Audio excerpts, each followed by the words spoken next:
Tapos yan ang magiging bridge mo sa various audience to explain a policy, a program, what is happening.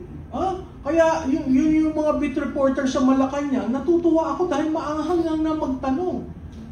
Ito bang approach mo? Alam ni Presidente, kay Ivan Mayrina ng GMA7, saludo ako sa'yo, tinanong mo.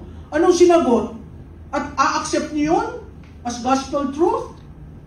Nakakahiya naman po dahil ang institusyon ng Presidente, hindi lamang kayo ang mag-o-occupy niyan. Sang total ng lahat ng Presidente. At kung titingnan niyo yung mga spokesperson ng previous President, napakagagaling, malumanay, hindi sila ang unang mapikon. O dun sa exchange namin, sabi ko nga, mahina ito eh. Maglagay ka ng trap, kinakagat. Diba? Ilang beses ako nag-trap. Kaya alam kong hindi marunong sa messaging, hindi marunong sa comms, kasi kagat siya ng kagat. Tapos ang depensa niya, sarili na niya. Diba? Bakit sarili mo? Hindi ba yung principal mo dapat ang dinidepensahan mo? Kaya nagiging pikon, nagiging namumula, humahaba yung liig. Diba?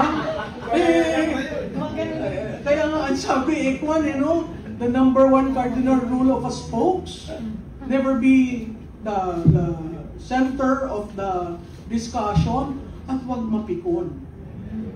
Kasi you represent the institution. Ngayon, kung talagang palengkera ka, at yun ang gusto nila, palengkera, kawawa naman ho ang Malacanang.